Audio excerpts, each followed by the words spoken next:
The way I see it, there's two types of people. Those who spend their lives trying to build a future, and those who spend their lives trying to rebuild the past. For too long, I've been stuck in between, hidden in the dark. The photos you're seeing right now look very pleasant, and yes, they are for the most part, but they were taken during a very turbulent transitionary period in my life. It's often been said that relocation and parents' divorce are two extremely traumatic scenarios in any child's life.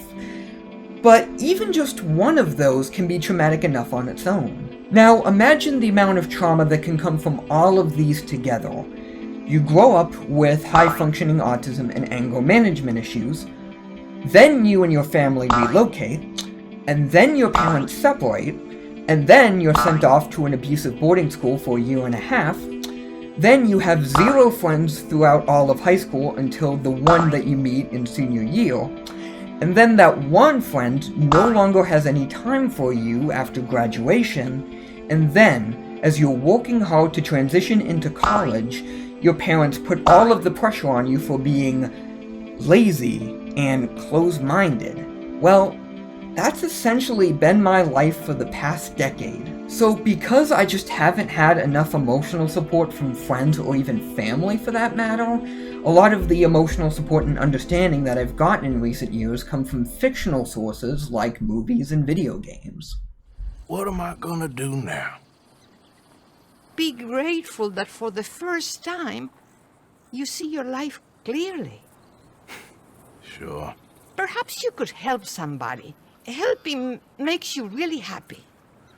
But I still don't believe in nothing. Often, neither do I. Huh? But then I meet someone like you, and everything makes sense. You're too smart for me, sister. I guess I'm afraid. There is nothing to be afraid of, Mr. Morgan. I was wondering if you could ask the doctor to increase my medication.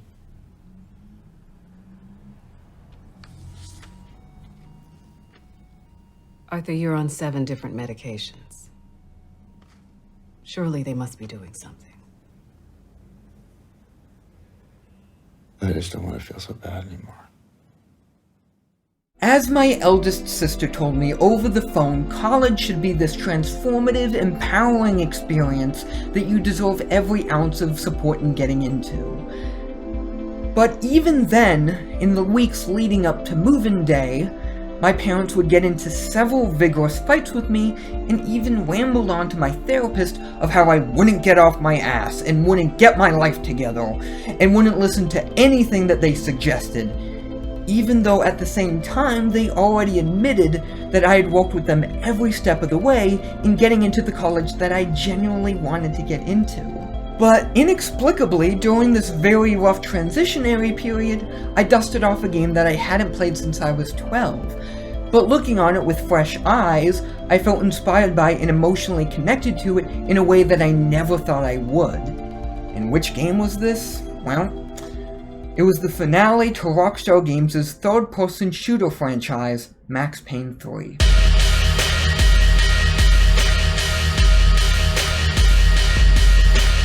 Understandably, some people might ask how I, a 22-year-old college sophomore with autism, can relate to a middle-aged ex-NYPD detective suffering from grief, alcoholism, and a painkiller addiction who moves to Sao Paulo, Brazil to work a protection detail for a wealthy family, only to investigate an organ harvesting scheme being carried out by law enforcement and city officials. But I mostly relate to the character of Max Payne in terms of our overarching struggles, as opposed to our specific experiences. 2 questions that I think are important to answer right off the bat are, who is Max Payne, and what is his series about? Well, in the first game, Max went on a rampage of revenge after the murder of his entire family as the result of a secretive experiment, while in the second game, he fell for an alluring assassin named Mona Sachs before her eventual murder. In this game, Max's life and career have fallen apart, but he reluctantly agrees to work alongside the Bronco family's bodyguard Raul Passos, only to discover that he'd been lied to and used this whole time. The main story of the game focuses on Max trying to protect the Broncos from the favela gang Comando Sombra, as well as trying to stop the organ harvesting scheme being carried out on low-income civilians to help fund the middle brother Victor Bronco's political campaign. And while I definitely can't relate to any of that, what I can relate to is a broken man who's seen so much that he feels unable to move forward. And after all, when an unmasculine autistic weirdo like me can relate to your protagonist, you know you've done something right. If someone were to ask me which portions of the game I relate the most to, they would have to be Chapter 10 and Chapter 12, and this is where things really start to get personal. In order to understand why I identify with these two chapters in particular, the struggles that Max and I have dealt with cannot be compared directly, but instead in terms of what they say about us as people. Chapter 10, aptly titled It's Drive or Shoot Sister, focuses on Max trying to protect Giovanna Bronco, a humanitarian who's pregnant with Passo's child, from the Croce-Prado paramilitary group. This is personally my favorite chapter in the game just because I love seeing Max and Giovanna work together as they slip past the Croce-Prado. Giovanna was a brave girl. She wasn't giving up. I guess that meant neither could I. Well done. De nada.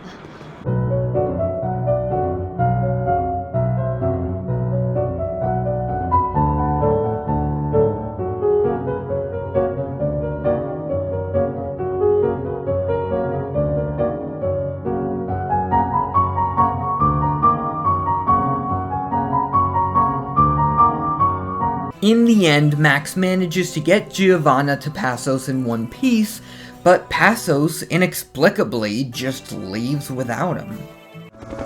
I was just about to run to the roof when my savior and friend, the man whose unborn child I had just killed for, decided to leave without me. After getting picked up by a sketchy, cowardly detective named Vincent De Silva, Max discovers how exactly he was screwed over into moving to Sao Paulo in the first place. I don't know, maybe he wanted some dumb gringo to come down here to shoot things up and maybe to take the watch for Rodrigo when he got shot. I don't believe that. Why? Because you're not a dumb gringo? Or because you are? You know, I have no fucking clue anymore. That revelation eventually transitions into Chapter 12, The Great American Savior of the Poor, where Max is brought by De Silva to the Imperial Palace Hotel, where he learns about the organ harvesting scheme and rescues its potential victims. What have you been doing? I am a doctor. I help people. What have you been doing here? It's easy for you. Listen, I know people. They will kill you. I can help you. Trust me. Please, please. What have you been doing? You're stealing people's organs. We pay for everything. We have the record. Oh, so people can sell their livers, their hearts, their eyeballs? You're insane, you sick fuck. Now, the aspect of these two chapters that I personally relate to is just how thankless all of Max's heroic actions are. After nearly dying just to save their unborn child, Passos and Giovanna still abandon him, and he gets the hard truth given to him by De Silva. What about me? You. You're the fall guy. You're the American. Running around, acting like the action hero, killing lots of people. You're a stroke of genius. That ain't how it is. You were an angry ex-cop. You were sitting in a bar with a history of violence and a history of a bad temper. You were perfect. Now, obviously, I wouldn't call many of my actions in recent years heroic, but I have tried to keep an open mind and build a future for myself despite lacking motivation to do so. And yet it feels like all of my efforts have been meaningless because my parents have still chastised me for not trying hard enough. Funny enough, there's another personal reason as to why these two chapters have resonated with me so much. You know how I said that I had one friend towards the end of high school who just didn't have any time for me after graduation? Well, this friend, who I'll just be referring to as Hannah, essentially used Snapchat to brag about her boyfriend to me before telling me that she was working too many hours and couldn't keep in contact anymore. Now, it's not like this kind of occurrence is abnormal by any means. Naturally, as we get older, the people we know just kind of fade away. But what made this so difficult for me to deal with and wrap my head around is that it was during such an isolating period in my life. And after all, because she was a very attractive and popular girl and I was, well, me, I began to get the impression that maybe she didn't see me as much of a friend to begin with, and maybe the two of us just weren't meant to stay friends. Either way, thanks to that concern of mine, Max's soliloquy at the start of chapter 12 just hit so close to home. It was the question I kept on asking myself. How could I have been so blind? I was convinced the Broncos had gotten the wrong man for the job, but maybe De Silva was right. I was the stooge. The bad joke everybody got but me. In fact, I can further connect with Max's attempts to protect Giovanna in chapter 10 for this reason, as there were a lot of difficulties that I tried helping Hannah through, from a bad breakup to the death of her favorite counselor, but in the end, she still faded away. Maybe things will be different. For you two, I mean. Moving on from that topic, however, I would like to get a little bit into chapter 11, as there is a part of this chapter that I can really relate to, if not more so. I personally connect the youngest brother, Marcelo Bronco's problems with Max on the yacht in Panama to my own family's problems with me when I'm down in the dumps. In either situation, Max and I come off like a couple of assholes just for being in shitty moods when everyone else around us are upbeat and enjoying life. Almost like it's not okay for us to not be okay. What's the deal with this guy, eh? He's kind of stuck up. He's a good guy. Yeah, sure, tá bom, but have him smile a bit more, you know? Because life is good! Now, this might seem like an awkward tonal shift, but I do want to jump all the way back to chapter 2, at the beginning of which Max escorts the young members of the Bronco family to a downtown nightclub. Why mention this chapter? Well, I really can't blame Max for seeing said nightclub as a dizzying, overstimulating nightmare, having been surrounded by carefree college students blasting obnoxious dance and house music.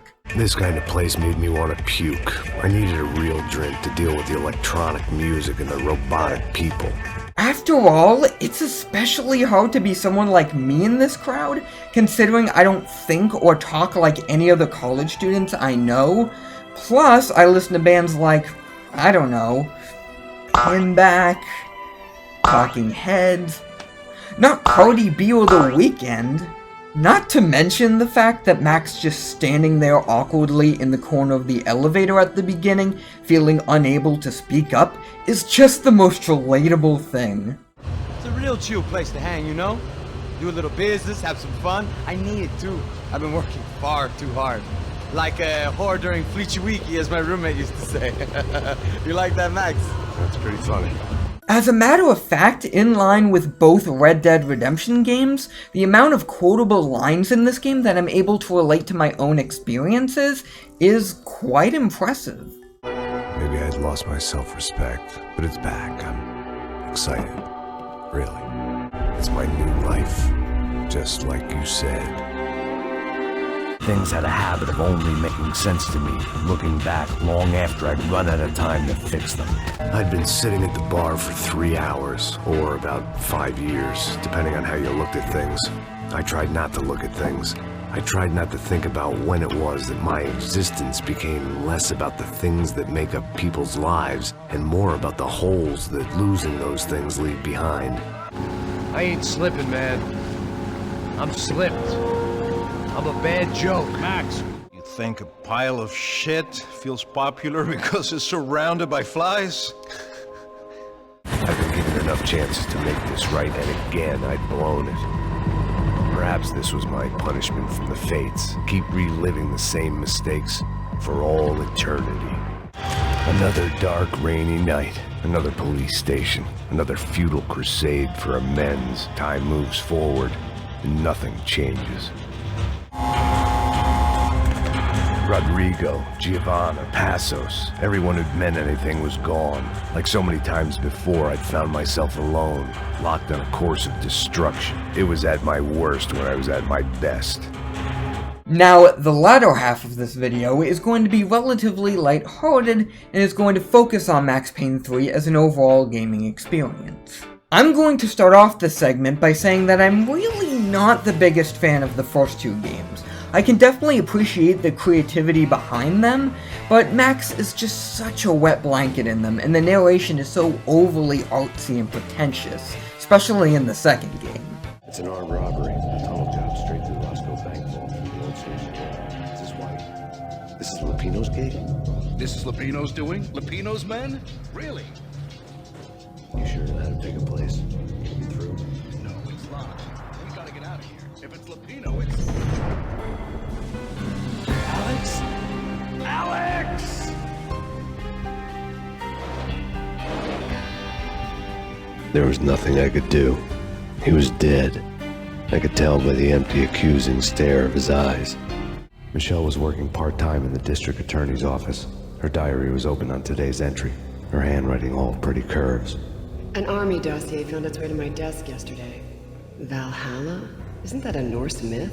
Something about Vikings? What are you hiding? She's alive, isn't she? People get near you, they die. You killed your family. You killed them all. Confess. Do I get my phone call?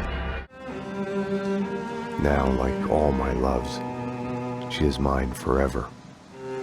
She has brought me here to this moment of clarity, where time slows down and I choose to look back to see myself.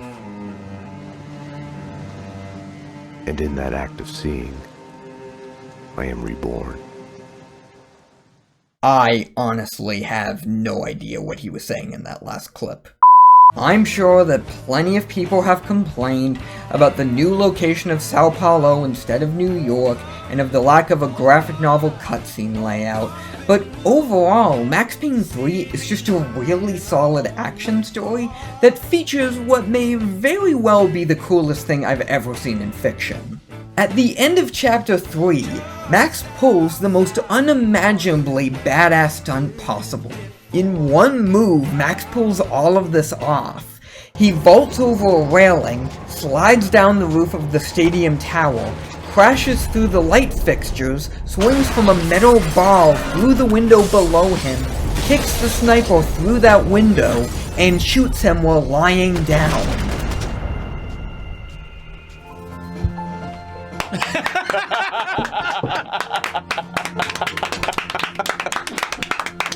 Hats off. Hats off. I want to spoil the ending, but...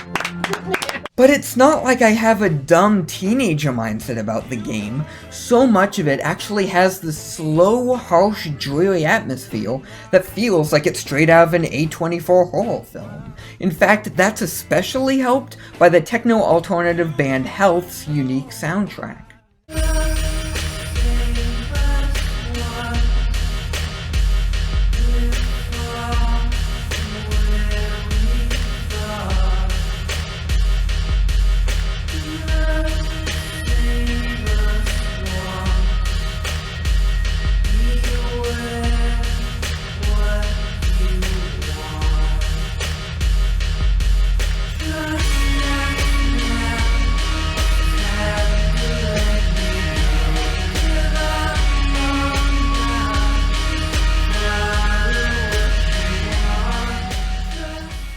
I mean, can you imagine comparing this game's soundtrack with the soundtrack to Honey? I mean, can we just roll a bunch of clips from Max Payne 3, the game that somehow bombed financially, alongside clips from Honey Pop, the game that inexplicably succeeded with players and critics alike, just to witness the dramatic shift in quality?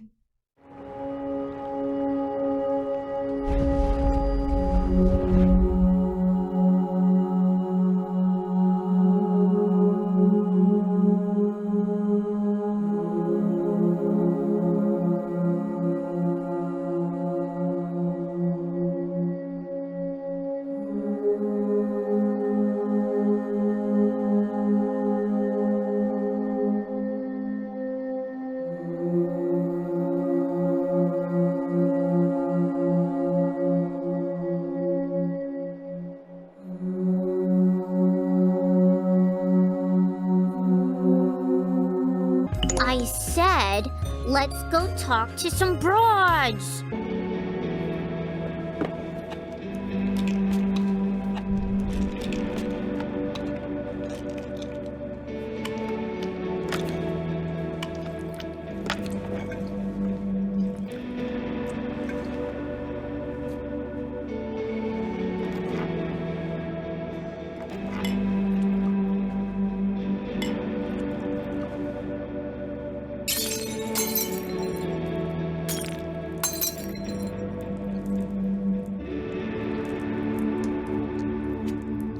Oh yeah, don't worry.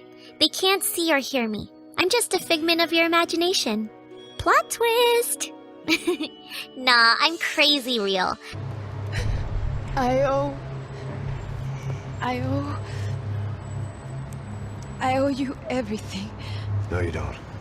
I'm sorry I couldn't save your sister. I was there, it wasn't your fault.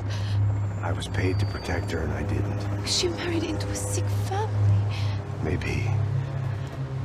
I just wanted to say thank you for giving us a chance to live. I mean, as a family. I hope it all works out for you, for all of you. Seriously? You're seriously gonna ask me that? It's fucking pink, bitch. Jesus. What a fucking creep. So yeah, that's really all I have to say about Max Payne 3. To some, it may seem like a little more than some forgotten third-person shooter from 2012, but it's more than that, and to me, it's a lot more than that. It's an innovative finale to the series and a clever action game that features Matrix-inspired bullet time and dual-wield mechanics, while also having such a surprising level of artistry that if it were a feature film, it would have been a godsend after the failure that was the 2008 adaptation starring Mark Wahlberg. But most of all to me, it's a story that helped me move on to the next stage of my life as I watched its tragic protagonist do the same thing. Thank you for the inspiration, Max Payne. As you walk out there into the sunset, I'll try to follow in your footsteps.